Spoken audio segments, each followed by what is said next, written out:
Hello and welcome to Showstar's house. Our guest today needs no introduction. He's been a constitutional lawyer and he's been a respected lawyer for, let me say, about 35 years, in the industry. And of course, he is now setting his eyes on the presidency of the country come 2026. And of course, this is a field that he himself and others like him have actually criticized, saying politics is a dirty game. But of course, the big question is what has changed, and of course, why now? So let's find out as we talk to State Counsel John Sangwa. Most of you have actually followed his works, and I know most of you have actually been waiting to have a conversation with him on the podcast. State Counsel, welcome to the show. Thank you. Thank you. Do I need to pass? Okay. State Counsel, sorry for that. Welcome to the show. Thank you. Thank you. State Counsel, you have you're given up an illustrious career you've built for 3 decades, okay, to aspire for political office, to be precise, the presidency. Is this about ambition? No, it's not about ambition. It's about service. And I think people, there's a bit of a misunderstanding in the sense that every citizen has an obligation to serve the country. Okay, that's the way the system is designed. So you can serve your country at various levels, depending upon your levels, depending upon your what your training, education, or level of expertise is. And I've been in the service of this country from the time I was admitted to the bar. I've done a number of things in the service of the country. For instance, most people know I was a lecturer at the university for 20 years, and that's a service. The aim was not so about money. Everybody knows that you don't make money being a teacher, but it is a service. And the intention was to try and train a group of lawyers who will have serious dedication to the protection of constitutional rule. That was the very objective. Why I was at the university, because I'm somewhat privileged in the sense that I lived under a period of one-party rule, and I knew and understood the dangers of having a system of government of that nature, and it was largely undemocratic. And so when we made a transition from one-party rule to a multi-party system of government, that new government needed to be protected, needed to be nurtured so that it grows into a strong, viable democracy. But democracies do not work on their own. People need to make them work. Now, one of the requirements is that you need to have an enlightened citizenry. Yes. And part of I looked at it as part of my contribution was therefore to train people, lawyers, to contribute to the emergence of a group of lawyers that will have true dedication to the Constitution. I've done a number of other things, like, for example, I think some people would know, we also established an NGO called Legal Resources Foundation. We had branches all over the country, and the idea was to take these ideas to the grassroots, to each and every province, because a democracy cannot survive if people are not aware of their rights under that democratic dispensation. So it was part of that contribution. And other people also know that throughout my career, the bulk of the work I've done is public interest litigation. And all these things taken together, they were all designed to be able to protect our democracy. But unfortunately, what we have seen is not consolidation of our democracy, but our democracy has been in decline.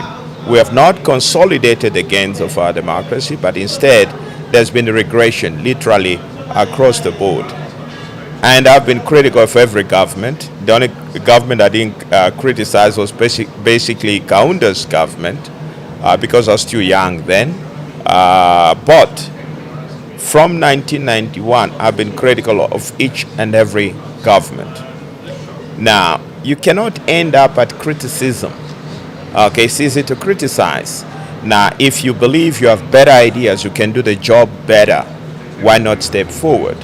Okay, that is basically the motivation. So it's not ambition, it is service. Okay, because once you have served for a certain period, you have to ask yourself, what is the success rate? So what's prompting you now to step into the line is because you believe you can do better than No, I can do better, but here's the point. Working together with Zambians, we can do better. Okay? It's not a one-man obligation. I cannot ask you to risk your life and I'm preserving mine. Right? So if you have an idea, you should be the one to lead. You should be able to make the sacrifices before other people can move forward. And that is the reason why I'm saying, you know what, I'm ready to serve, but not alone. Nobody can transform this country alone.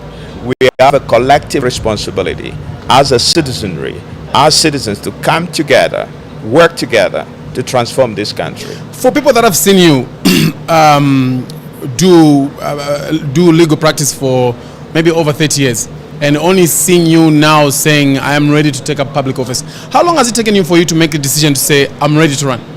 How long has it taken? You know, this is a very difficult decision. It's not something that it's a very serious decision you make.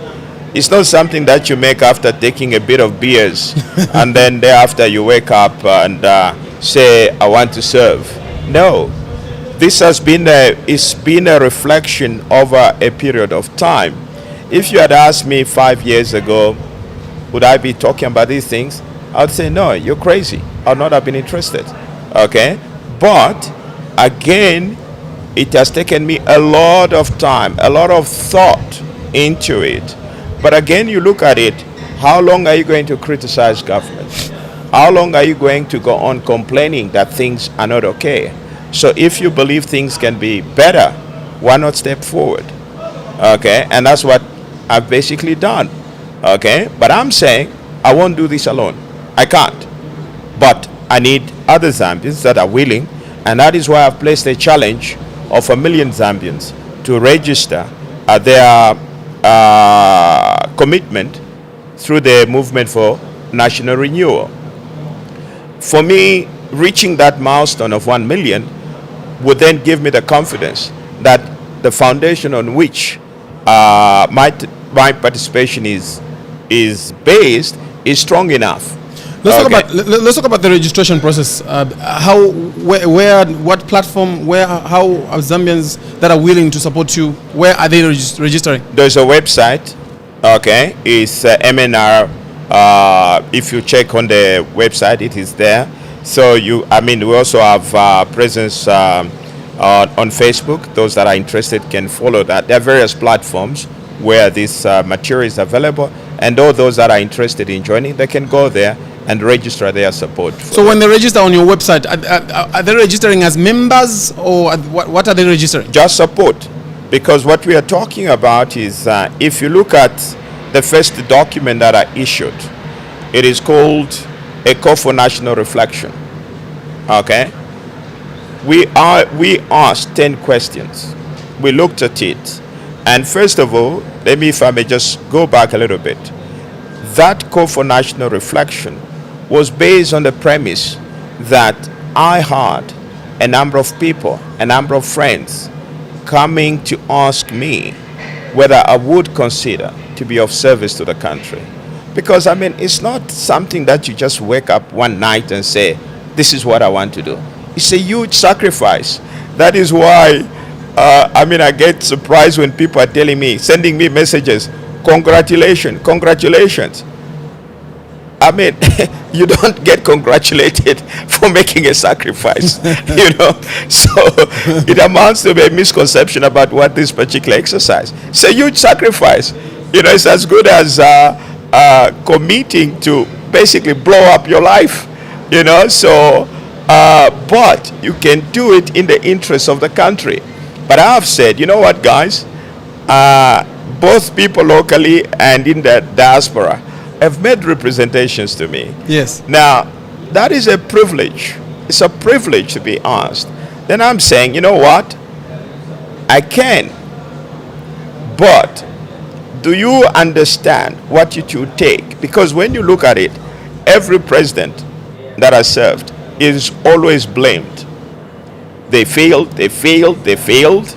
And it is true. They have all failed. Because this country is worse off than it was in 1964. Zambia is in decline. When you say the presidents have all failed, you're picking from where? From 1964. Let me not apportion blame. Where we are is a product, is a collective responsibility of all the leaders that we have elected in the last 60 years, including ourselves as Zambians. We have failed. This is a collective failure.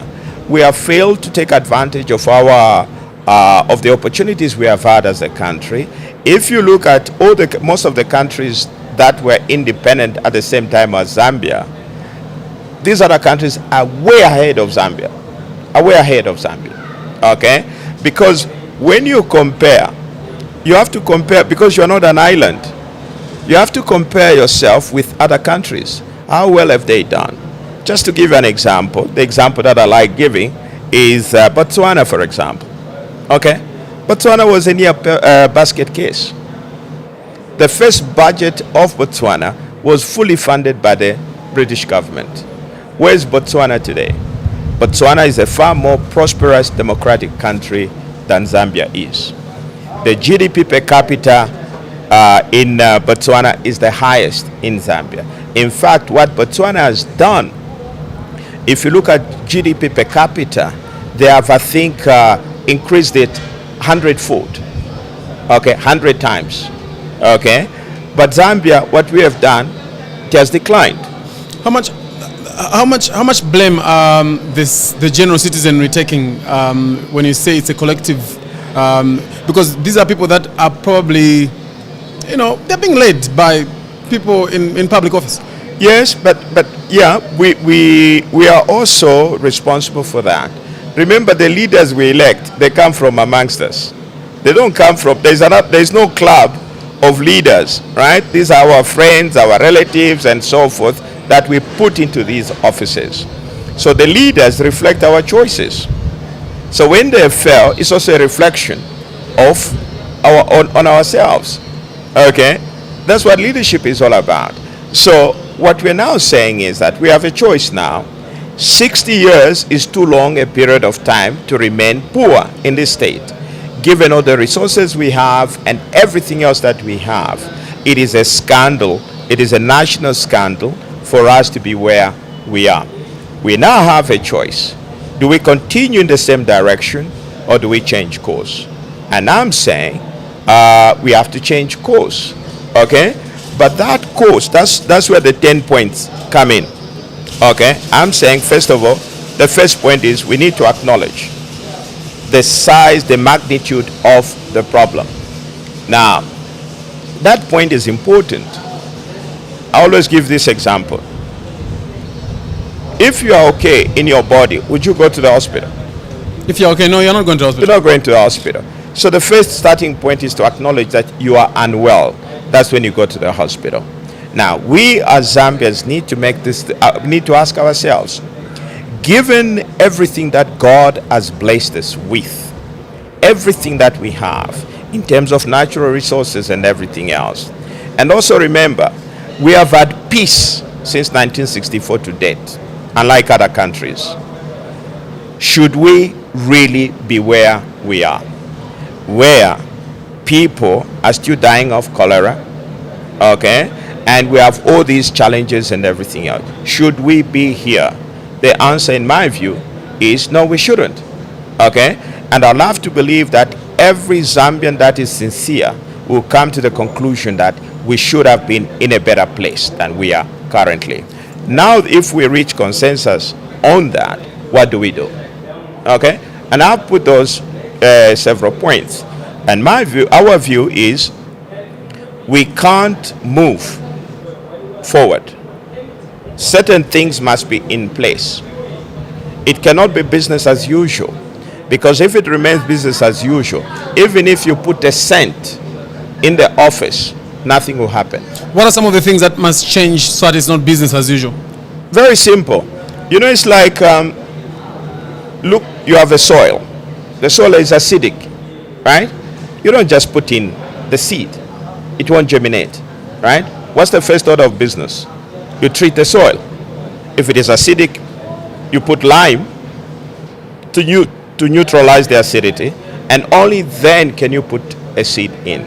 You try and put a seed without treating the soil, the seed won't germinate. So business as usual. Yeah. Yes.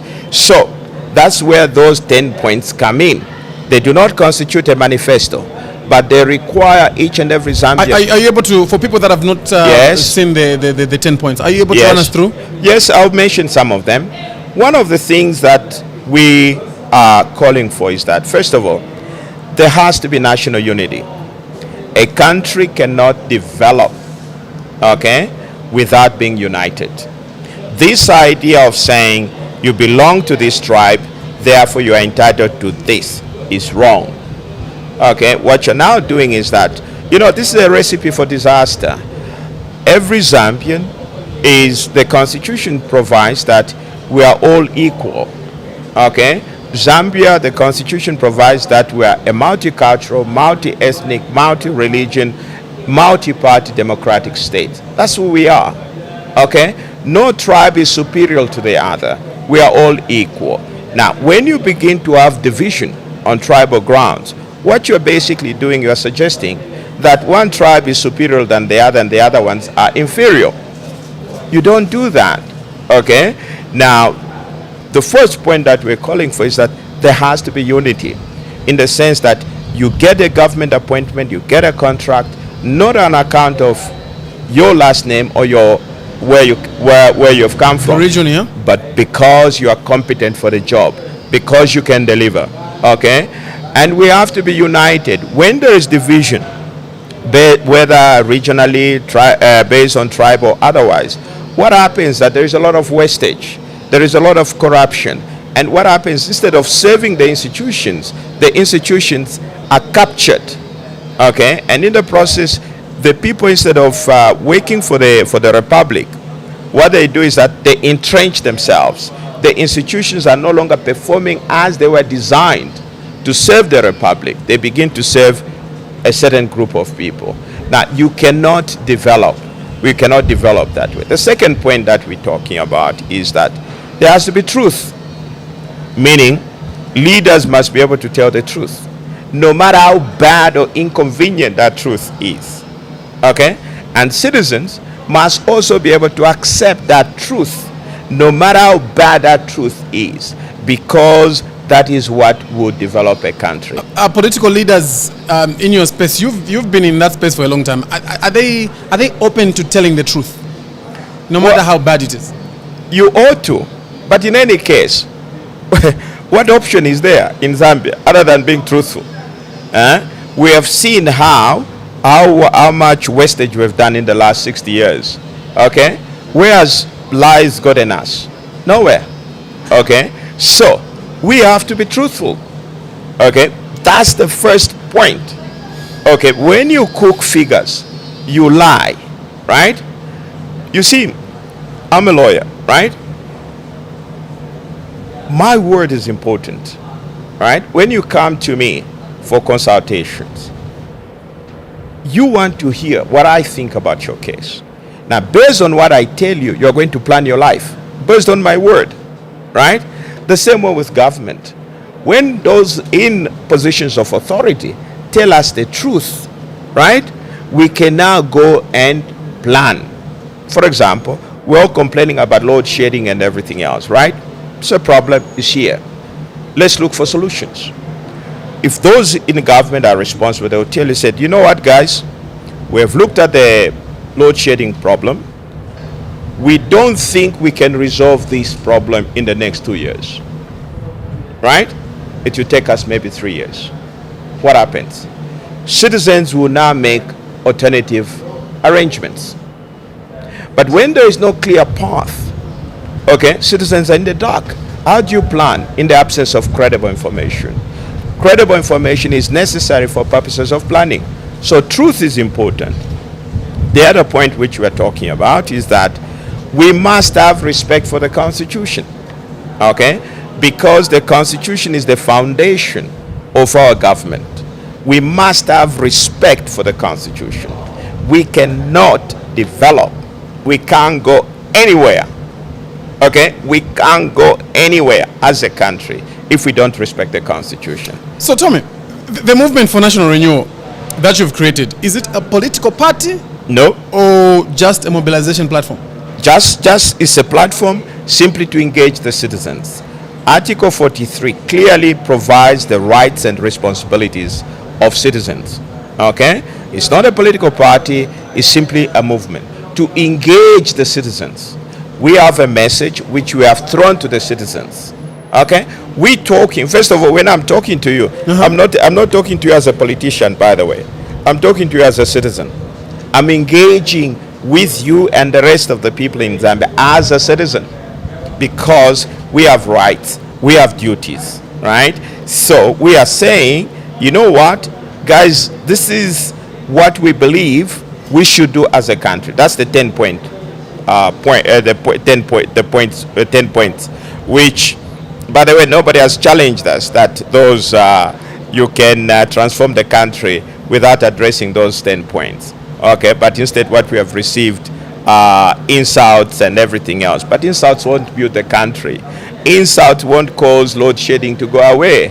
Okay, but it's ideas. Let's debate intellectually. Let's put, we have enough intellectual capacity to find solutions to our problems. Okay, so I'm engaging with you as a citizen, not as a politician.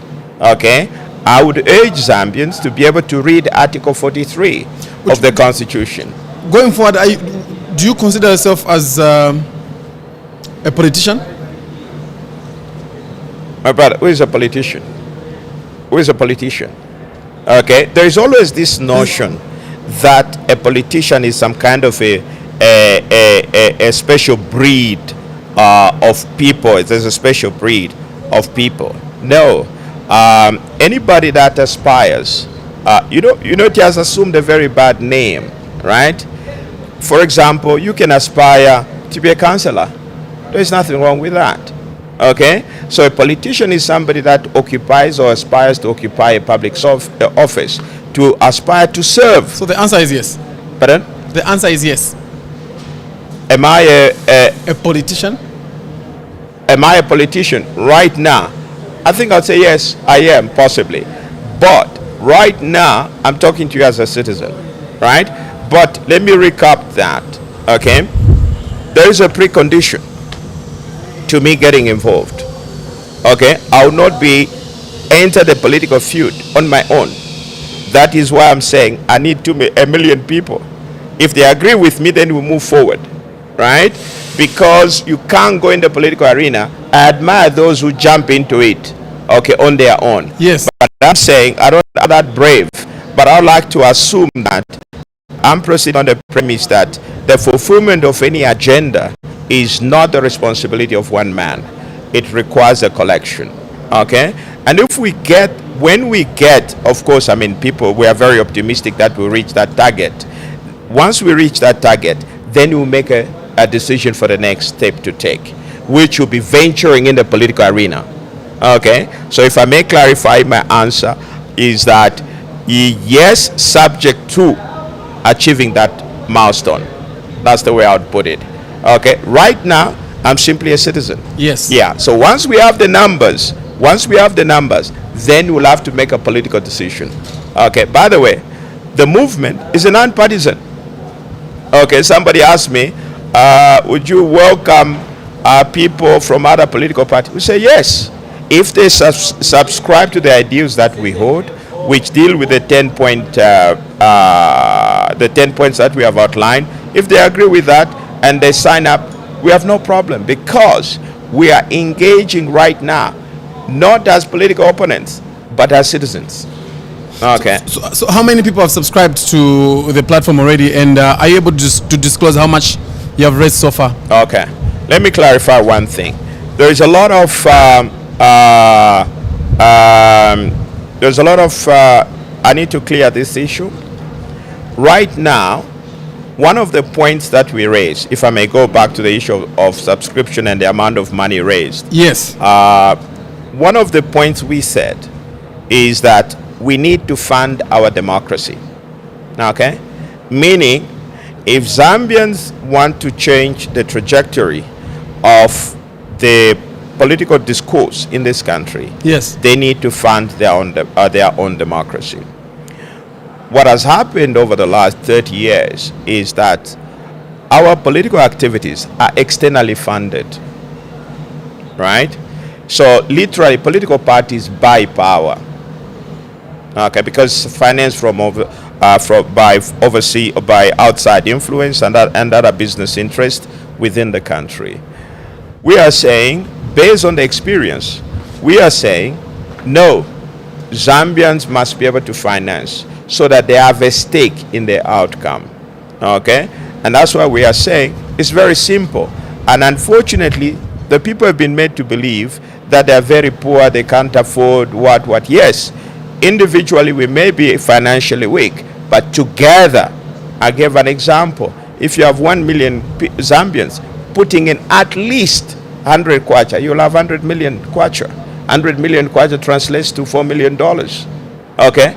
And I don't think at all we would fail to raise that kind of money. And so far, the response has been overwhelming. Some people are saying, listen, I will give you more than that. Others are saying, we'll give you 10,000, 20,000, 30,000, whatever it is. Provided this money is paid for by Zambians, it is channeled through the bank and everything else, that is fine. Because there has to be an obligation to account. Any political organization has to be accountable. And because if you are accountable as a political party, you'll also be accountable once you go in government. Once your activities as a political party are murky and obscure, you continue that kind of behavior even when you go in government. So in the spirit of accountability, yes, and transparency, yes, how much have we raised so far from the people? We haven't. Okay? Although people have offered, what we are saying is that the contributions will come later. Right now, our main focus is to reach that 1 million target, because that 1 million will determine the next course of action. Okay? That is the way we have structured it. Okay, because that is also... What's the deadline for reaching 100? 31st December. 31st December 31st December 2025. What happens if we do not meet 1 million subscribers on 31st December? We'll make a decision then. We'll be able to make a decision whether we achieve or we don't achieve that target. We'll make a decision, because every decision has to be based on data. If the numbers are very poor by 31st of December, are you stepping away? Let's wait until 31st December, because what you're asking me is supposition, right? I would rather act on the data, okay? Because, for example, hypothetically, like you have put it, we don't reach the 31st, the target that we have set. We have to analyze why. Is it because people don't like the idea? Or because people like the idea, but our ability to capture data was very poor? There can be a number of reasons why we may not be able to reach that number. There's also some kind of, it may also be a product of complacency. Because what I've heard, from what I've gotten, people are saying, we can even reach the 1 million before the end of November. And I'm saying, well and good, I admire your enthusiasm, but register. The next decision will not be an emotional decision, but it will be a decision based on data. So once we have that number, it's even possible we can reach that number before. If we do, we'll announce to the Republic to say this is what we have achieved and this is our next course of action. How many people have subscribed so far? Well, we're still monitoring it. I don't have the data right away. Yeah. Oh, you don't have the data right No, now? I don't. Okay. You are said to have been one of the 3 people that President Edgar Lungu the late had lined up for to back for presidency in 2026. Did you at any point discuss such idea with ECL while he was still alive? No, we did not. I did interact with him on a very limited basis. We talked about the future of the country, and one of the things that I can confirm that we talked about was the economic direction or the future of the country economically. Okay, these are some of the things that he was concerned about. We did exchange a few text messages here and there, and his worry was what kind of a country Zambia is likely to be after 2026. And my view, what I did tell him to say, well, we have to see whether, first of all, we will have the election in the first place in 2026 and what kind of election is going to be. Are there possibilities that we might not have an election in 2026? Some people for the amendment of the constitution. We'll come to that. So anything happen, again, we know that President Lungu was not going to pass. There was a lot of effort was made to make sure that is blocked to stand in 2026. But we even knew that he was not even going to be there in 2026. So we can only work on what we know right now. To answer your question, whether I did not have that discussion personally with him, but these are issues that have come to my attention, like the rest of the people. He may have had close confidants whom we confided that, and I'm just learning of that. Yes, one thing that I can confirm, we did discuss the country and the direction of the country when he was still alive. But in terms of his endorsing me and so forth, that I can confirm, he didn't tell me that. Okay. With the people that maybe he might have these conversations with, has any 1 or 2 people come to you and said, this year mentioned that, Yes, they have told me so. Oh yeah? Yes, people have told me. But I'm not taking that to the bank, No, yeah. But people have come to me, very close to him, who have actually confirmed this. That I can confirm. Okay? But personally, in terms of having been told personally, the answer is no.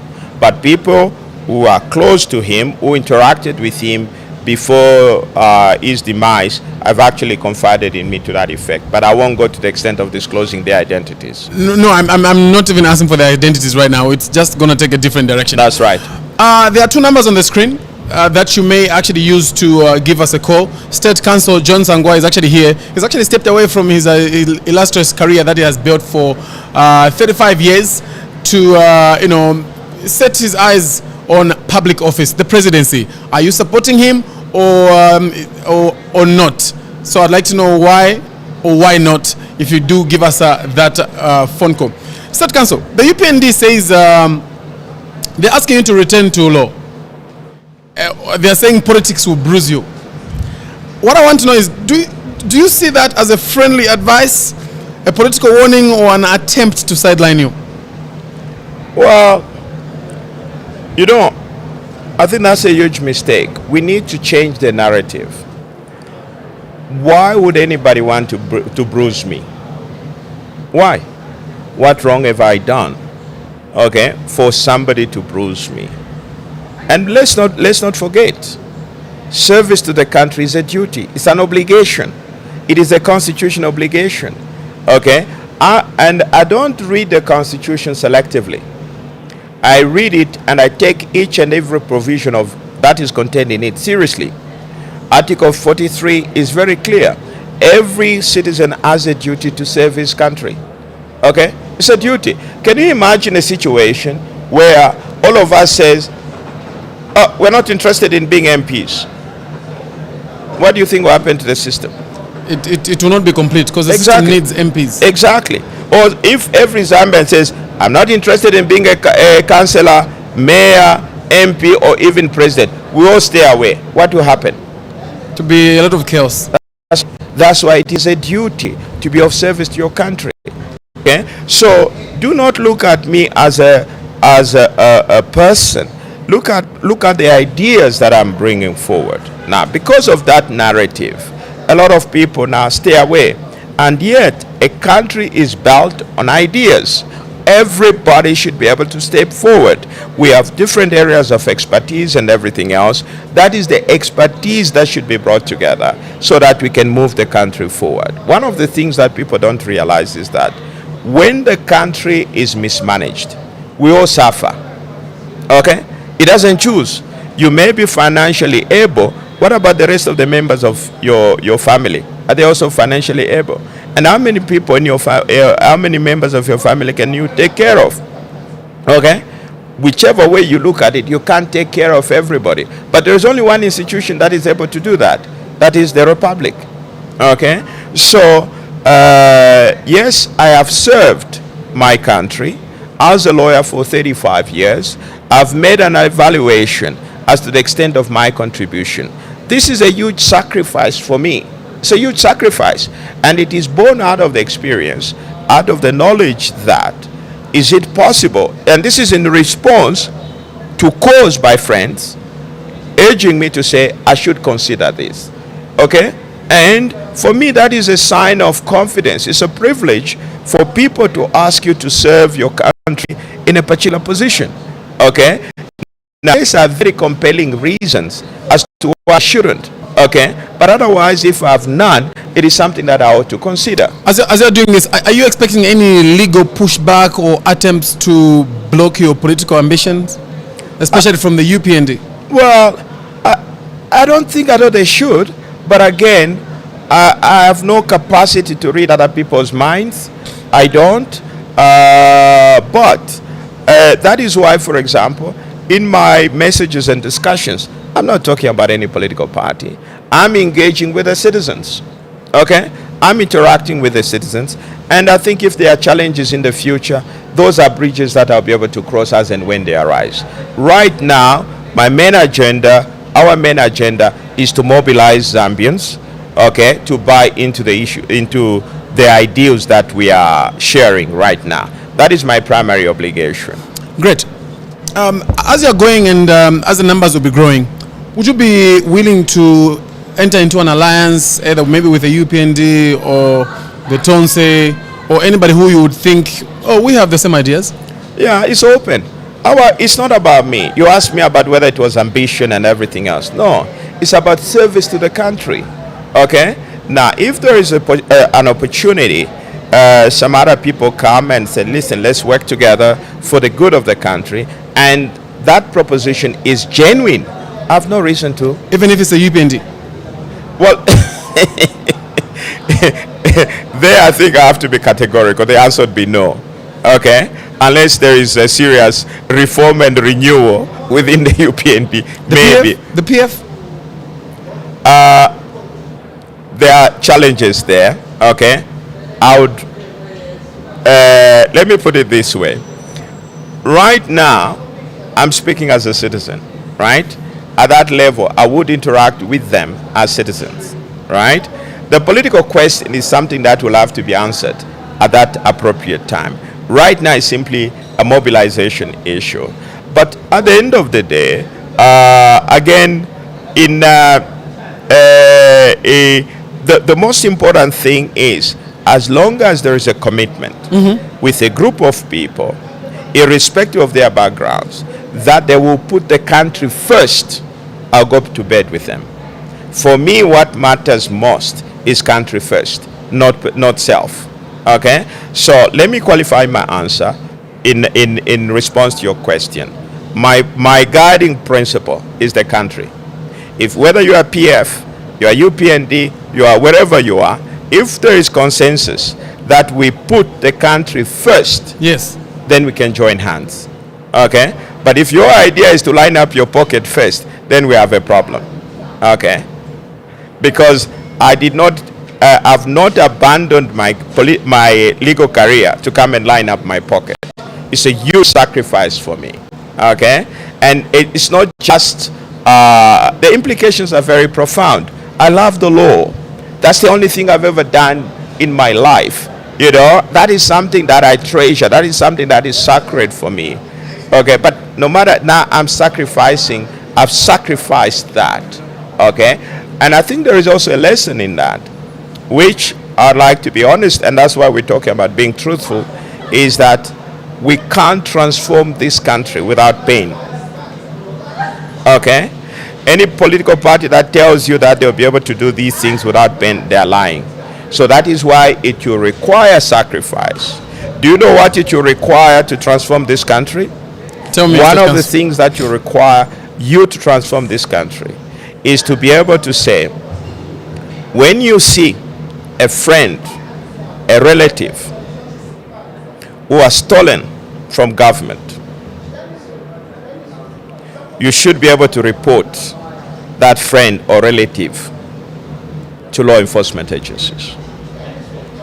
That is the sacrifice that is required of us to move this country forward. Okay? We have the responsibility, all of us, to guard government resources so that they work for everybody. But it's not just a question of waiting for ACC and the police and everything else and all the other government institutions. We are the first protectors of government resources. Have you ever reported someone close who stole public resources? It's a long story. I'm sure those that know me, I think they have an answer to that. I'm not going to ask for details. I'd like just a yes or no. Well, first of all, I've made a lot of enemies, by the way, out of principle. I've lost friends out of principle. I won't go into particulars. For me, like I say, the primary obligation, my primary duty is to the Republic. Even if you are my friend, if I believe you're not suitable for a public office, I'll tell you so. And I've done that. So to and answer in the my process, question, State Council, yes. have you reported someone close to you after you found they stole public resources? I won't go into that. I'd rather not answer. But those that know my life, right, I think they know that very well. Okay? But it is very important to have respect for the law. Okay? Now, these are things that will require. That's the price we have to pay to transform this country. Okay? Now, as long as we allow abuse. Now, can you imagine? First of all, let me ask you this. If we allow wastage, theft of public resources, and everything else, can you tell me how to transform the country? It's going to be impossible. It's impossible. Okay? So it doesn't make sense. And that's why sometimes I sit back and say, listen, how can you tell people you can transform the country with so much leakages going on?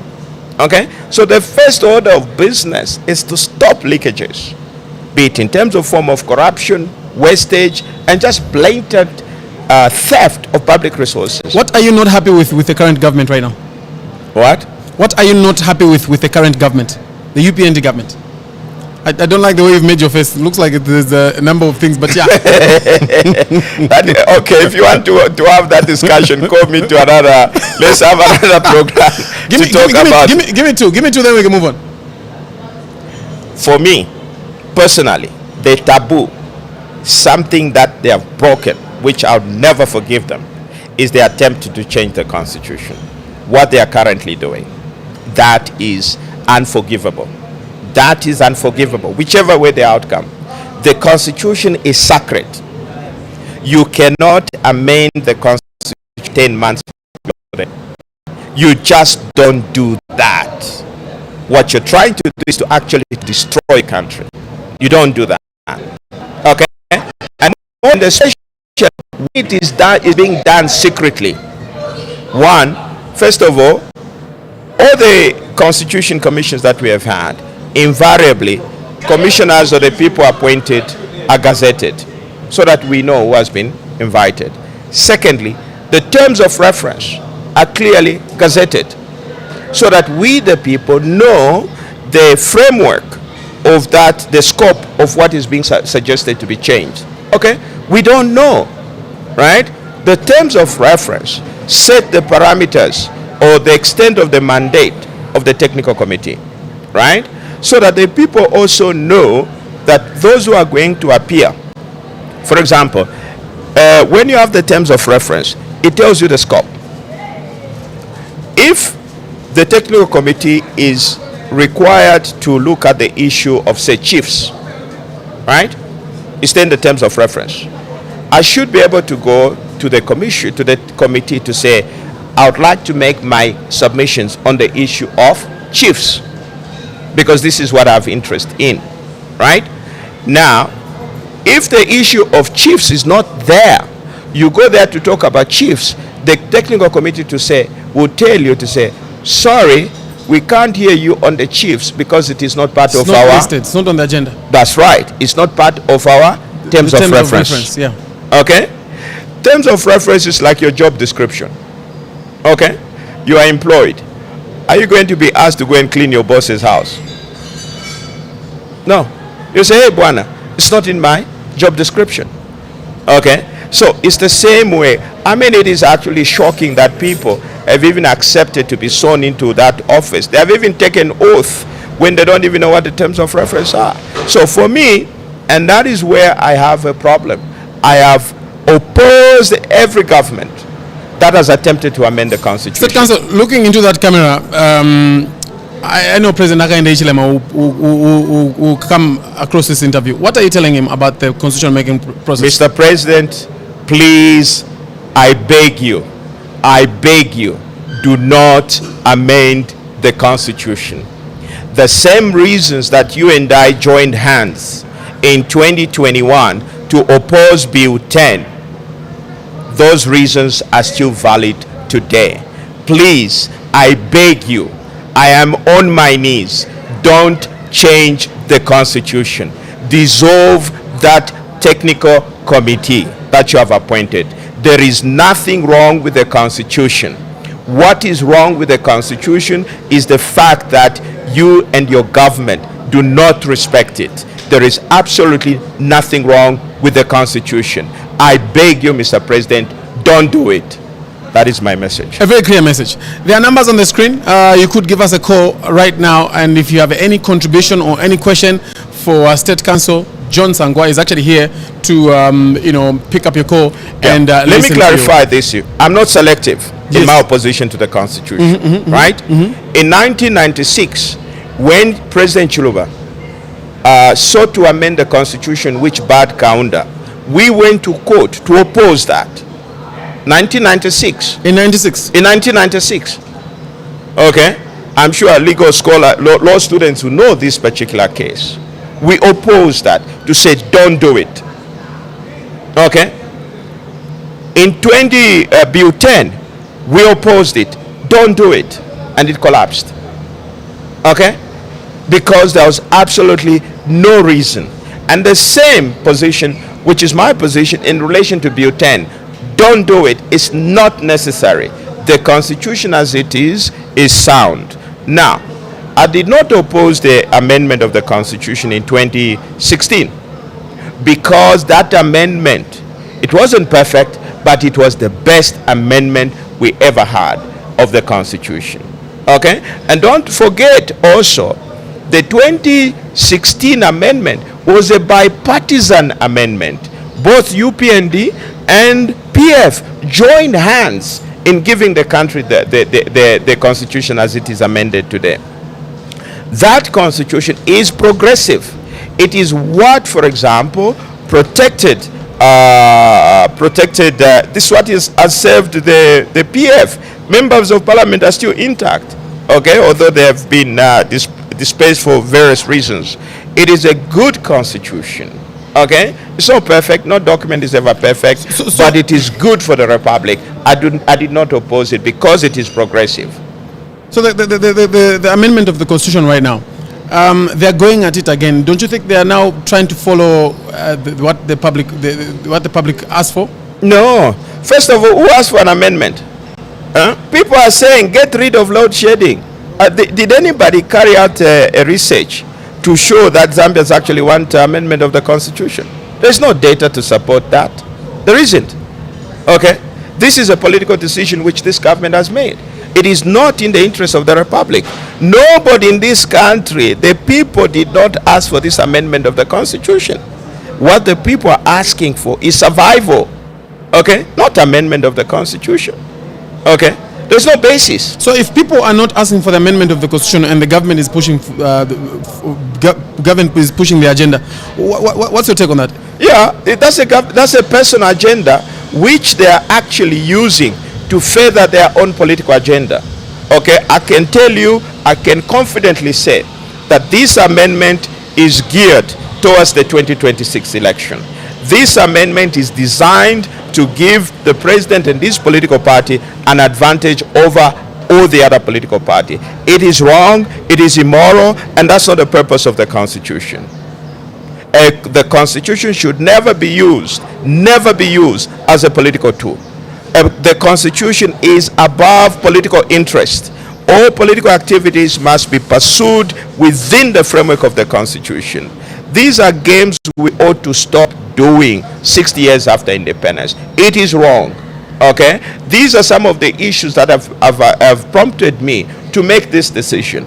Okay? I was very optimistic, by the way, in 2021 that finally Zambia is on a path to growth and development and consolidation of our democracy. But I can tell you, I'm one of the many Zambians that are deeply disappointed, because whatever we hoped this government would do, it has gone exactly in the opposite direction. What did the UPND, what promise did the UPND come with that gave you the confidence that things Very will change? simple. We are the problem with the PF government, right? The extent of lawlessness and everything else, and the attempt to amend the Constitution through Bill 10, there were so many other problems, okay? And also don't forget the debt position which they created. There were many. So when the government was replaced, when you replace a government, what are you expecting? You expect the new government to correct all the wrongs done by the previous government. The previous government. Yes. Okay. We don't change for continuity. It's crazy. You replace somebody because you believe that somebody would do things differently. What's the difference between Bill 7 and Bill 10? What's the difference? Okay? President Lungu, may his soul rest in peace, the idea of Bill 10 was to give the PF an advantage in the 2021 election. That was the driving force. It was never in the interest of the country. That is why some of us went to court to oppose that. Okay? And they're doing the same thing. They're doing the same thing. You think the President Hakainde Hichilema and the UPND are trying to change the constitution to give themselves upper hand? Yes, I can go on record on that. Yes, that's what it is. Okay? But you see, if and this is where the contradiction comes in. If you truly believe that you have performed 90%, why should you be worried? If you have performed 90% of your promises, right? Maybe even 100%. You have done that performance within the existing constitutional framework. So why would you want to change it? If the constitutional order has allowed you to achieve your goals, why do you want to change it? Okay? And if you have performed very well, that should give you the confidence to go to the electorate to say, give us a second mandate. Okay? So if you won the election under the existing constitution, right? Why don't you go for re-election under the same constitution arrangement? Why do you want to change that constitution before the next election? So changing the constitution is insecurity? It shows lack of confidence. It's because you know you can't win. Okay? It's because you know you can't win. Nobody changes the constitution before the election. Anybody confident of winning an election would never change the constitution before the election. But in any case, why didn't they change the constitution immediately after they won in 2022? Why didn't they? Why are you doing it in the last minute if you're so confident about your performance? Okay? And you will see what will come out. Even Bill 7, it was all geared at the 2026 election. You see, if you have delivered under the existing constitutional arrangement. So why would you want to change it if it has worked? I hear you, State Council. Many people fear the politicization of the courts. How will you protect judicial independence while also pursuing the reforms you believe are very necessary? And it's kind of connected to this conversation. Okay. we are jumping the gun here, right? Speaking hypothetically, assuming I was to be in that position, two things. The primary thing that I will do, that we will do, is first of all to respect the Constitution. Okay? Because that's the foundation of everything. That is why, before assuming office, you are called to take oath to defend and protect the Constitution. It is never, the president doesn't take oath to go and change the Constitution. No, it takes oath to defend and protect the Constitution. So any demand to change the Constitution has to come from the people. The responsibility of the president or the government is to protect it and to defend it.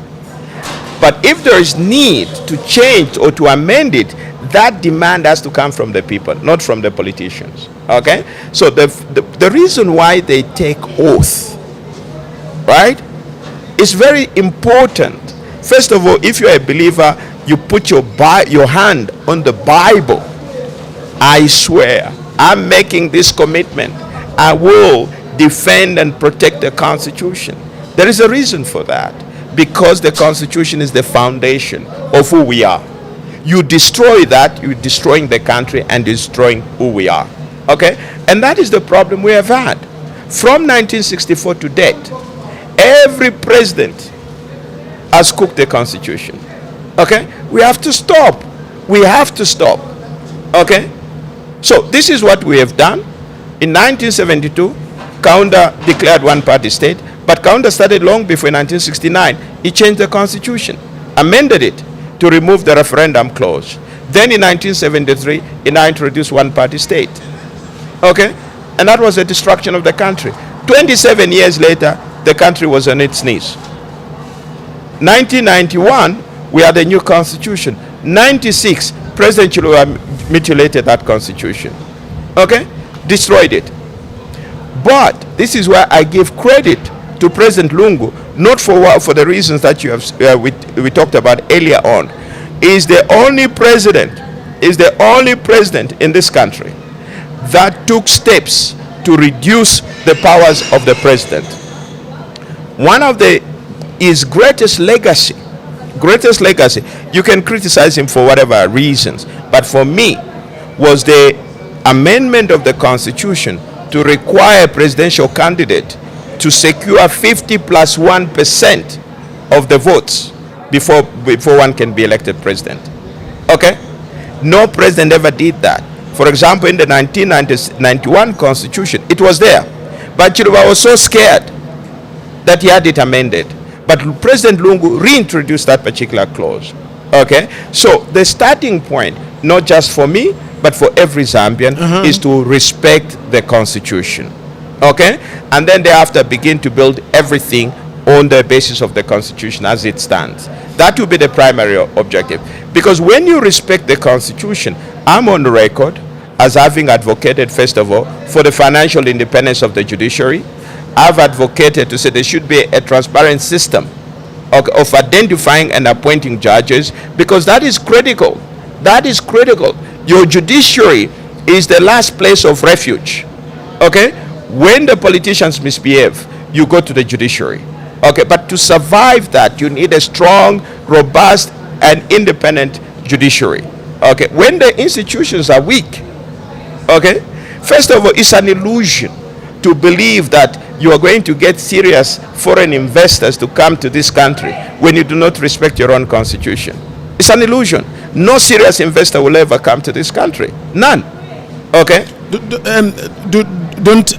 as long as we show that we're a peaceful country and we do have natural resources, doesn't it come natural that investors will come? They'll come and loot your natural resources. That's what is happening. They'll come and loot the natural resources. What we are seeing is looting. Okay, we have all these extraction going on. How much are the Zambians benefiting from whatever is going on? Okay, why, for example, don't you have industries? Why? Okay, what is happening is extraction, raw materials. But to set up industries, to have to turn those raw materials into finished products, you need people to invest. Now, that investment may take 5, 10, 15 years before it can mature. Now, when there is constitutional instability, which foreign investor is going to put in his money when he doesn't even know what is going to happen in the next 5 years? State Council, I've had these conversations with a lot of people. Some people have been in State House, some people are in State House. At the very beginning, we have these ideas of how the country needs industries for us to be able to create actual employment, for us to be able to add actual value to our natural resources. But when you get there, what happens to you people when you get there? I haven't been there. Okay? Maybe you should ask the people that have been there. Right? I have no idea what happens. But that is why we need strong institutions. The starting point is to have strong institutions. And also citizens must participate. You don't vote and go to sleep. You don't. You vote and you pay attention to the leadership. You hold them accountable. And that is what we are saying, that no individual can transform this country. Okay? You vote people into office, and as citizens, you remain alert. The politicians do all this crazy stuff because they know they can get away with it. Okay? And even the very idea of giving people chitenges and everything else during campaign, this is all demeaning. You don't need to do that. You have impoverished. When you meet the average number that you want, would you be able to form a political party going into the 2026 election? That will depend upon the numbers and how ready we are.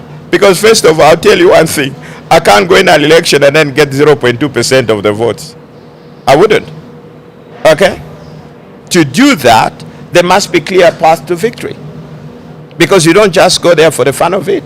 You don't. Okay? So, based on the numbers, everything will be data driven, and look at the amount of work we'll have done.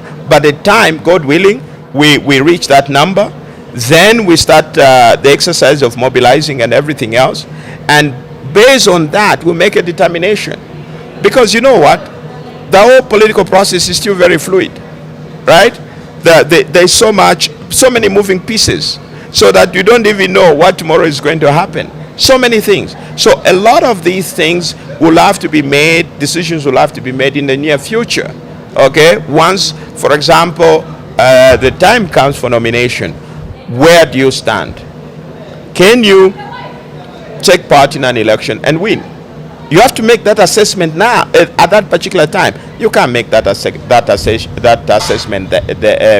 before. You have to ask yourself, have we made substantial progress for us to be able to win? Okay? For example, I don't go to court to lose cases. Okay? I prepare. I do my research, I check my facts and everything else. By the time I'm going to court, I believe that I have a robust case. Similarly, there is no way I would be able to abandon that level of reasoning just because I've entered the political arena. No. The same reasoning will have to apply. Maybe there could be a conclusion that maybe more work is required. That decision will be made. Okay, to depend upon the outcome after the whole exercise is done. I want to talk about how different the MNR will be. What policy areas will distinguish national movement for national renewal from existing parties? For instance, in economy, corruption, youth employment, and mining policies. Okay. Here's a problem. People rush to policies, right? But we don't first of all interrogate. Do we have any existing policies right now?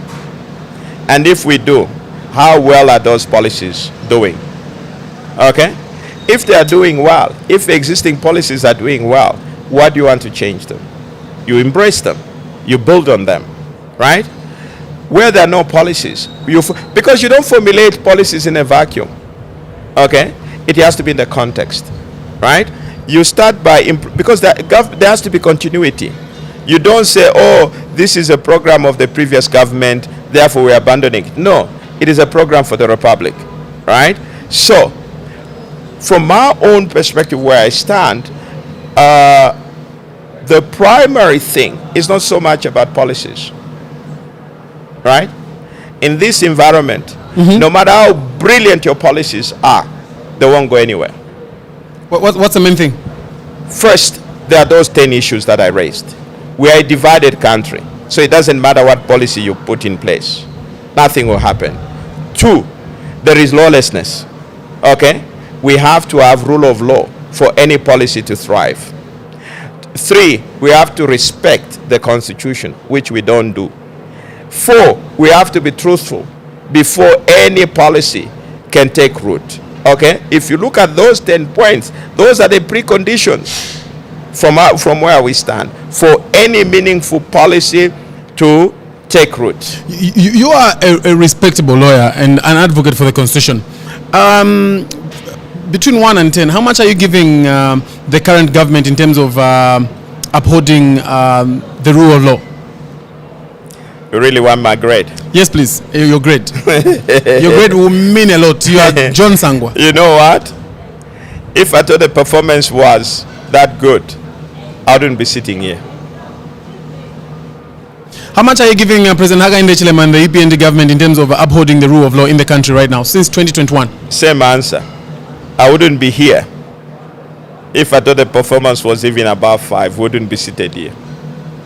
Okay? Because in any case, why would you want to think of occupying an office when the incumbent is performing well? Who changes something that is working? Who changes? Nobody. Okay? It's crazy. If something, and that's why you can understand. I'll give you an example. Just hold on, hold your thought with that example. You can give us a call. There are numbers on the screen. If you have any contribution or any questions for State Council John Sangwa, is actually here to have to be able to have a conversation with you. You may go on, State Council. Yes, I'll give you an example. The Botswana Democratic Party was in power from 1966. Okay, this is the first time, I think 2 years ago, when they elected a new president. That's a new political party. So that political party was in power for over 50 years. Why? Because the government was performing. They kicked out that government because it stopped performing. Okay? So nobody changes something that is working. Similarly, we had Kaunda. My producer says there's a call. Hello? Hello? Hello? Just hold your thought. Hold your thought. Hold your thought.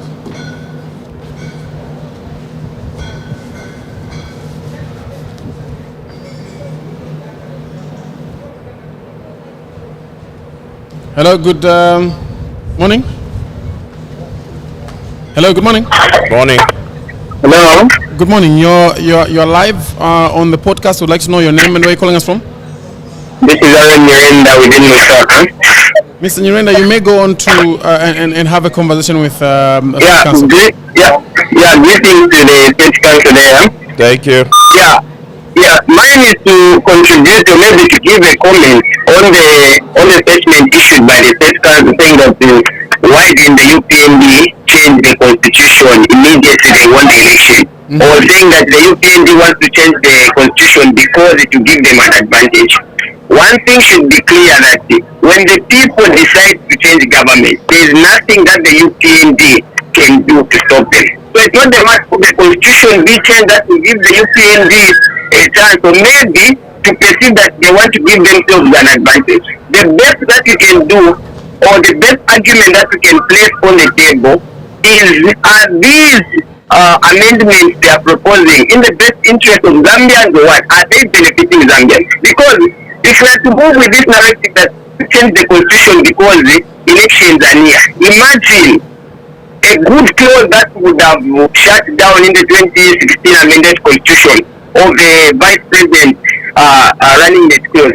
It's a very good amendment. But because if we think that no, the CS are going to take advantage of it, what and what, so it shouldn't be that way. Besides, after the UPND won the election, they had a lot of issues to solve. There was data scattering, there was, to settle these scatters that were on rampant AD. So these are the issues that the UPND started to work on. Because I think changing the constitution can be changed as long as it's a good time. Let us conclude so that other people can come through. That's all? Yeah, so in conclusion, on the argument of the constitution, it shouldn't be that no, they want to use it as advantage to win. No, let us look at the clauses which are in there. Not that no, they want to use it. No. Let us act based on the content which is in there. I think. Thank you very much. Thank you very much. State Council, before you come in, there are numbers on the screen, 2 of them. You could use those numbers to call us live wherever you are watching us from or listening to us. State Council is actually is willing to have a conversation with you, so we can move together. Clear numbers are on the screen. You can actually get dialing and have a conversation with us. State Council, would you like to respond to what? Yeah, I mean, that is the usual narrative, to say no, there are some clauses that are that would have derailed the last election. But the point is, no election has been derailed. Just hold your thought. There's another caller. Hi there, good morning. Are you able to reduce the volume from wherever you're watching us from? Reduce the volume. Okay. How are you? Very fine. Your name and where you're calling us from? You are through to the podcast. Yes, this is the traffic highway calling you from Namwala.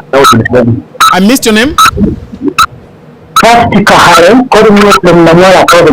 Okay, please reduce the volume. If you're watching us on YouTube or Facebook, reduce the volume, please. We can get some feedback. Yes, it is completely reduced. Thank you. You may go ahead and talk to State Council. Sure, Jonathan, how are you, sir? I am well, sir. Thank you so much. We appreciate your position in promoting understanding for the Constitution to be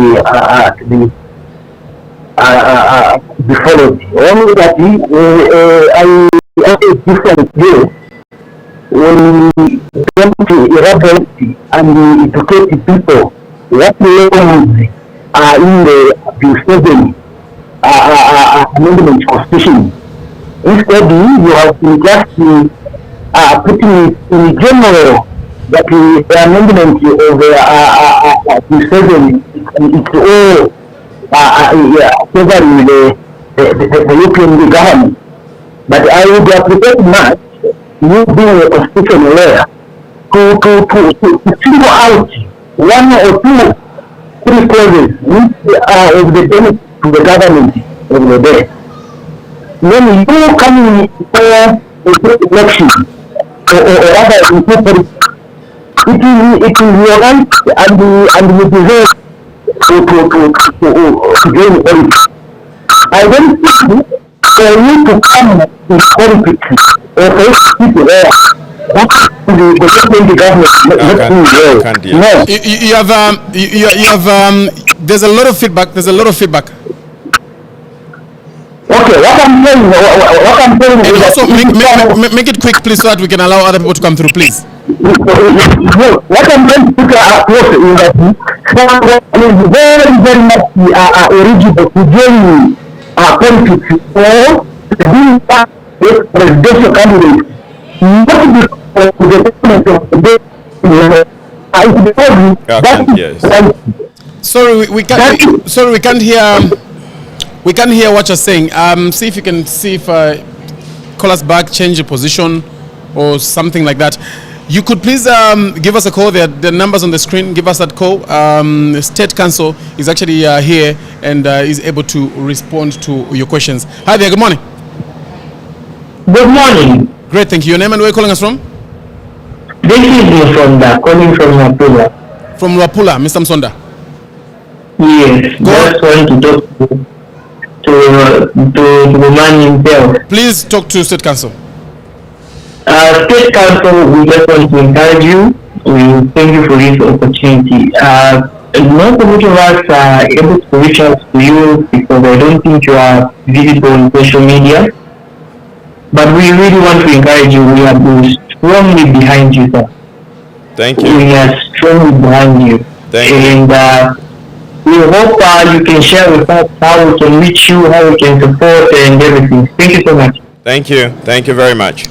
So before we're taking the few calls, kind of just quick response. How people can support you, how people can register, and other questions that have come through so far. Yeah. We'll be able to share some of the details on how to register, but everything is on Facebook. What's the name of the Facebook page? It's in full Movement for National Renewal. They can check for that and all the details are there. Okay, please. So you can simply search for Movement for National Renewal. All the details will be there. Yeah. Hi there, good morning. Let's pick up another call. Hi there, good morning. Yes, good morning, DJ Shows. Good morning. And good morning, State Council. Good morning, sir. Your name and where you calling us from? Yeah, this is John. I'm calling you from Wansha. Luansha. John, please go ahead and talk to State Council. Thank you. State Council, I followed your submission about the Constitution, and it is very clear. I think some of us who are non-partisan, we are not politicians, I think we understand. But my question is, if you look at what is happening, what's the best approach in terms of how the judiciary should operate? Well, if you look at what is happening, like him being arrested, then the focus and attention has been taken so much into amending the Constitution. So I don't know what would be the best approach. Then secondly, it is the opposition. What is the best way to harmonize the opposition party? What strategies should be used? Because if you look at the strongest opposition, it's on its knees. I don't feel PF will come back. That's my take in terms of them being allowed to participate in elections. So for me, knowing how intelligent you are and your experience, what would you advise to the opposition right now about the best approaches? Thank you so much. Thank you. State Council, I'd like to also hear your response to these two questions. Please go ahead. Yeah. I mean, the first question was disputing the narrative that this amendment is all about election. And I think the caller referred to the fact that there was a possibility of the election being derailed. I've heard that argument before, but the truth of the matter is that you do not amend the Constitution because in your mind you have imagined a certain scenario and you want to prevent it. Okay, you don't do that. Now, we have had successful election under the Constitution as amended in 2016 and 2021. What problems did we have? None. The Constitution delivered. Okay, President Lungu won under the Constitution as amended in 2016. He won in 2016. Right? The current president also won under the current Constitution as amended in 2026. He won in 2021. What problems were there? Okay. Now, you have to understand one thing. The drafters of the Constitution did not say what we have drafted is a perfect document. No, they didn't say that. But they said, if there is any issue to deal with interpretation or whatever issues that you have with the Constitution, what do? You go to the Constitutional Court. Okay? The Constitutional Court will guide. It is not for the president to imagine a problem and then they have to initiate an amendment. No. If you have an issue, you go to the Constitutional Court. For example, in the 2016, after the 2016 election, there was a debate as to whether 14 days meant 14 working days or ordinary 14 days, Saturday, Sunday included, right? The Constitutional Court interpreted it to say it is actually 14 days, Saturday and Sunday included. So the country was guided. We didn't have the same problem in 2021. We didn't. Because the interpretation was already given. Yes, that is why you have a Constitutional Court. I can't sit here and dream up of a problem and I say, because if all of us, we are given the chance to look at possible problems in the Constitution, we'll find them. Okay? We'll find them. But should that be the basis of the amendment of the Constitution? The answer is no. If you have a problem, you go to the Constitutional Court. Right? There is a mechanism. It's not for you or me to imagine a problem and then thereafter call for an amendment. No. I hear you. I'm asking we go to the other questions so that we can allow more calls to come. Yes. The second question was from the gentleman from Luansha. Unfortunately, we have freedom of assembly and association. You can't advise the people in the opposition on how to manage their affairs. Okay. Now, the biggest problem we have. There's a point he raised. He said that the PF might not be allowed to stand. Okay, I'd like to avoid that discussion. I'd like to avoid mention of the PF and the rest. I just want to avoid that. But let me look at it generally to do with the opposition. You can't advise them. But the point is this. For some reason, the political actors don't seem to have respect for the voters. Okay? Rarely do they listen to the voters. They don't. Because if they are to truly listen to the voters, all these wrangles going on would be resolved. But they don't. Okay? But also another point, which is literally a disease. It's like all political parties, when they get elected, they're very confident. They praise the people, how good they were, and so forth for electing them. And when it comes to re-election, for some reason, they don't seem to trust that the same people that voted for them will actually re-elect them.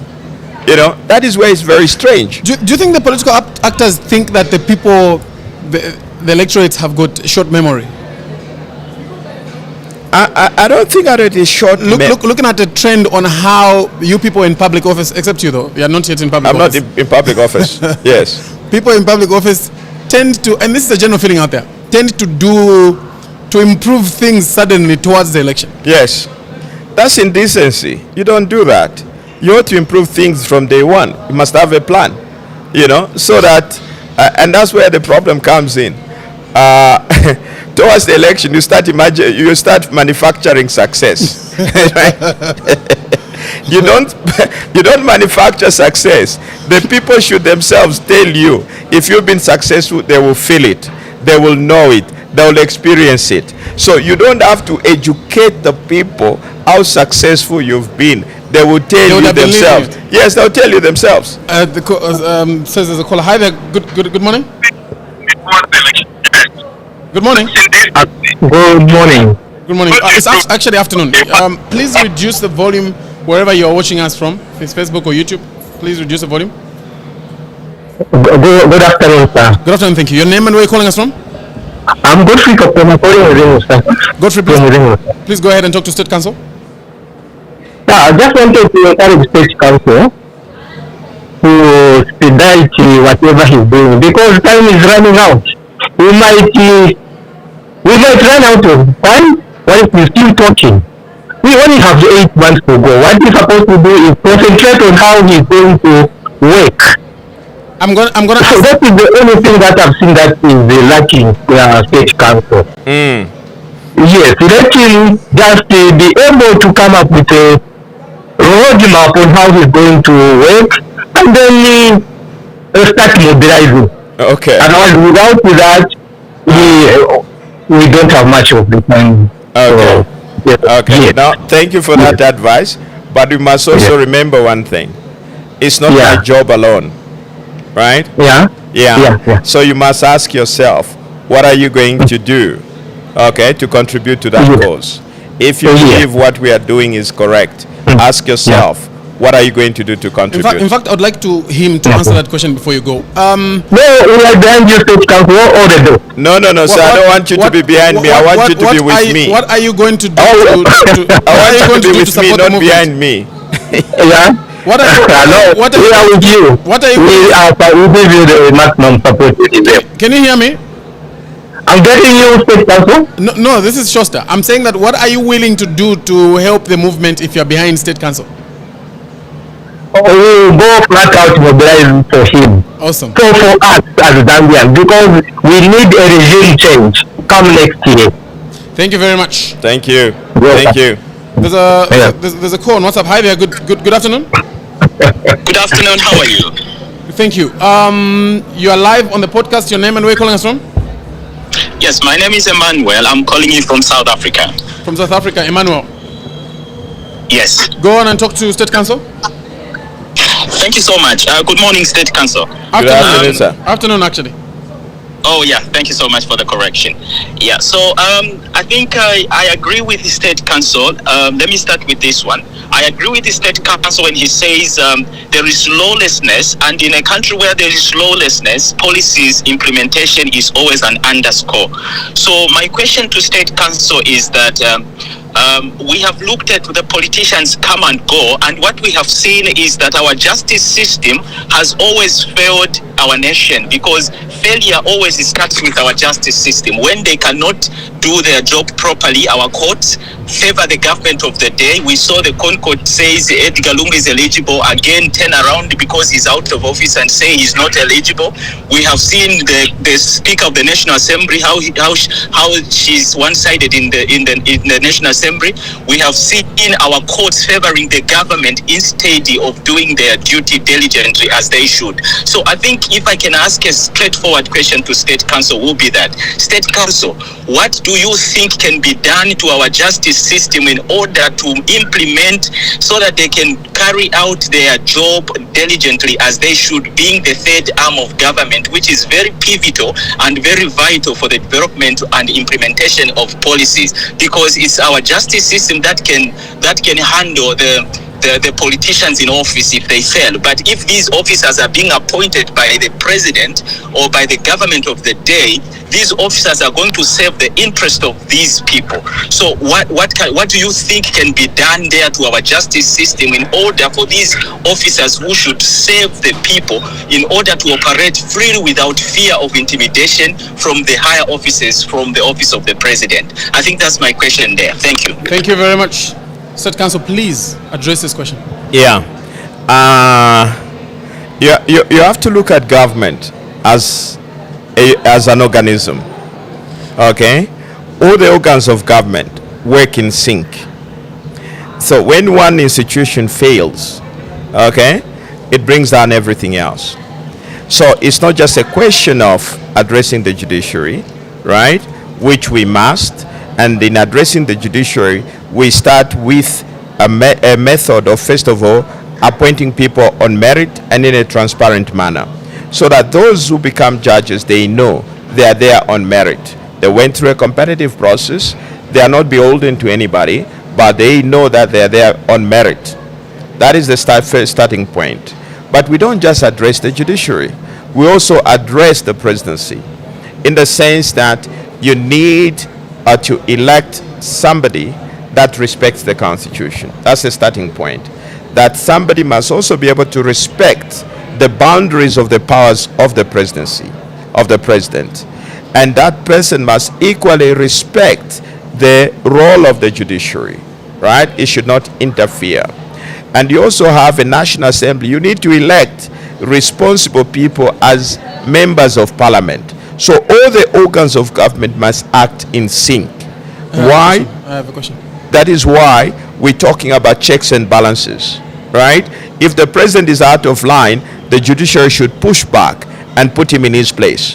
When the legislature, in this case the National Assembly, is out of line, the court should be able to push it back in place. And when the president again is out of line, the National Assembly should be able to push the president back in place. So this is the synergy that is supposed to exist. But unfortunately, that synergy does not exist. So it doesn't matter what you do to the judiciary, as long as the other two institutions are defective, nothing will happen to the judiciary. So that's what we're talking about. That's why we're talking about a national renewal. The country needs renewal after 60 years. I'm not saying everything has been a failure, but we have lost wonderful opportunities to be able to progress this country. So the starting point is a renewal of the country, not at an institutional basis, to renew our institutions, and even us Zambians to renew our minds, to renew ourselves, so that we become active participants, so that we have control over our own destiny. Sir Council, yes. The gentleman who just called from South Africa, yes, he's asked questions that I've always had, and you have partly answered them. His main concern is that if even our courts sometimes look like they are supporting the powers. Okay, he gave an example of how Yes. the same court said ECL is eligible. That's and the right. same court came and said ECL was not eligible. That's correct. What can we do to attain maybe 100% autonomy for the courts? What is it? Is it the people that we elect? What is it that we can do? Yeah, I've given the answer. First of all, you need whoever you elect as president must respect the constitution. So if the person that we elect as president is not respecting the constitution, that's why you would see the courts bending. Everything collapses. Yes. Okay. Everything collapses. So it's not even the courts. No, it's not. It's the powers that be. What happens also is that it's a number of factors, right? Because the judiciary is an institution. It needs to protect itself, right? It has to work as a unit. Now, when you have some judges who are not, and the independence of the judiciary starts with a mode of appointment, right? And also, you do not, the people you put as judges must know what their job is. They are not there. They are not the judges of the executive branch of government. They are judges for the republic. Their primary obligation is to the country, not to the government in power. Okay? So the whole system is collapsed. Okay? There's a problem. The National Assembly is basically a rubber stamp of the executive. So the executive right now, okay, I would confidently state this. The president controls the judiciary. He also controls the National Assembly. And that is a very dangerous recipe. That is a recipe for anarchy. And no, I mean, with that state of affairs, that's why we are where we Does are. President Hakainde Hichilema respect the constitution? No, he doesn't. I'm on record, he doesn't. Because if he did, he wouldn't initiate this amendment of the constitution. Let's pick up some calls. Hi there, good afternoon. Hello, good afternoon. Good afternoon, thank you. You're live on the podcast. You could go ahead and tell us your name and where you're calling us from. My name is John from Lusaka Central Constituency. John, you may go on and talk to State Council. State Council, how are you? I am well. State Council, you should not be discouraged by whatever people that will say. Yes, sir. I believe that the steps, the journey of many miles starts with one step. That's right. I've been following how you've contributed greatly to this nation, especially to the amendment of the Constitution. So nobody should discourage you. We shall surely support you. Thank you. And I've already started following the movement, even on Facebook. Thank you, sir. So don't be discouraged. We will support you. We'll give you the motivation that we need. Even mobilization, we shall surely conduct the necessary mobilization for you to win. Thank you, sir. You're welcome, sir. Thank you. Thank you very much. Before I go to the next cause, tell the Zambian people, if elected, what program you will start on day one? Concrete program you will start on day one. Please don't say 10 hours, 14 hours. It's going to sound. What? Don't say 10 No, hours, 14 no, hours. no, It's no, going to sound no. like we've heard it before. No, yeah. No. You know what? That's where the starting point is, the 10 points that we have talked about. That is the first thing that we'll have to So implement. if we go to your Facebook page, we will find the 10 Those points. 10 points. Okay. Okay, that's what we will start working on from day one, because they are key. It doesn't matter what policies you come up with. If you don't address those 10 issues, forget it. Nothing is going to happen in this country. So there is already the primary issues that we have to address. Those 10 issues. Great. Okay, then after that, then we'll be able to put in any other policies that we can put in place. Hi there, good afternoon. Hello. Hello, good afternoon. Good afternoon. How are you? Great, thank you. Your name and where are you calling us from? Yeah? What is your name and where are you calling us from? My name is Douglas and I'm calling from Indiana.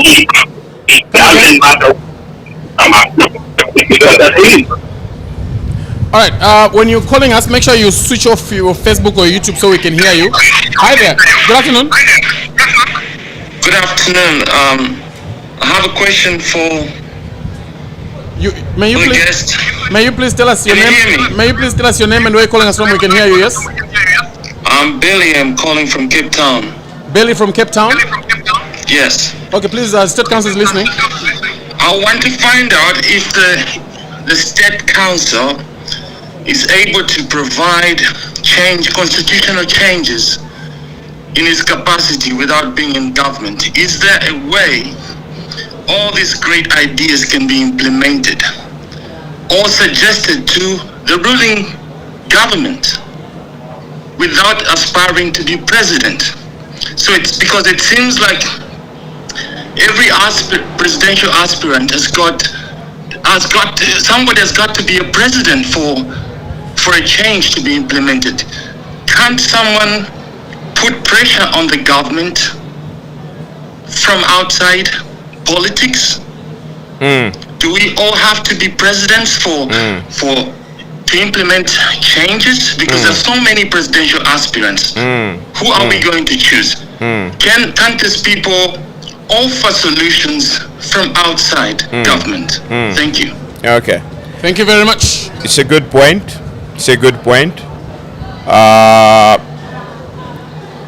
That is what I've been doing in the last 35 years. Okay. Trying to work from outside government. But again, you have to make an evaluation. What is the rate of success? The rate of success is 0. Okay. First of all, people must be able to understand that even thinking about serving in that office is a huge sacrifice. It's not Christmas. Okay. The cost is huge. It's monumental. It's not a responsibility. It's not an office you aspire for lightly. It messes up your life. Okay. If you are really serious about being transformation in your approach, you have to be serious. But the point that is there is, how long can you criticize? Okay. If people are receptive to ideas, I have mentioned this before. I have written to the president, Mr. President, please don't change the constitution. I've written to him, right? I wrote to him. But has he heard what I said? Of course not. Okay, but even then, who did he consult? How many Zambians did he consult? Okay, can they produce the percentage of Zambians that actually favor an amendment to the constitution? There's none. So you can only talk up to a certain point. Now, if you believe you can make a difference, why should you remain an armchair critic? Why not move into that? Because if you feel passionate that you can actually make a difference, why not? Okay, so yes, what he's saying is right. Okay, if the system is working well, nobody will think of changing government. Nobody. Okay, nobody. I've already given you the examples. For example, Kaunda was in power for 27 years. He succeeded because things were okay, but people rose against him because the system broke down. Okay, and we kicked him out. I've given you the example of Botswana. They've been there 50 years. They only removed them when they kicked them out. So nobody wants to jump into the political arena if the system is working well. Okay, it's not a joyride when you aspire being a president. It's not a joyride. I think there is a misconception. It's a sacrifice. It's a sacrifice. Anybody that thinks being in that office is a joyride, then is mistaken. Okay, it's a huge sacrifice. First of all, it drains you. I can imagine what it is. Okay, I can only imagine what you are basically saying. Being president, you are being responsible for the lives of 24 million people. That's not an easy undertaking. It is a serious business, and that is why I'm saying, given the opportunity, it's not something that any president can do alone. It's a lie.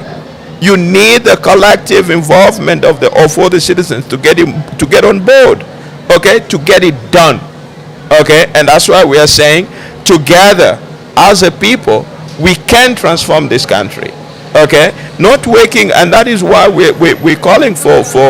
We are saying we need a renewal. We need a renewal. That renewal should reflect the idea that we have a collective responsibility to define the destiny of this country. State Council, before we close, kindly hold your thought. When you get to our Facebook page, the official Facebook page for this podcast is called Showstar's House. You will find a link in the comments. If you do like what you're watching, Please, we've been nominated for the best podcast of the year. You could give us a vote. Also, those business houses that would like to advertise on this show, those numbers, you could talk to the producer after the show, and of course they'll be able to guide you how you could actually advertise on this show. State Council, as we come to a close, is there any closing remarks you have for the Zambian people that have been following us, Zambian people that are willing to support you? Yeah, my only plea is that we need to accept the fact that there is no Messiah. Nobody is coming to rescue this country. Nobody is going to transform this country for us. We have an obligation as a citizen to roll up our sleeves and work and transform this country. Again, my plea to you is you can only complain up to a certain point, but there is time for you to stop complaining and do something. Okay?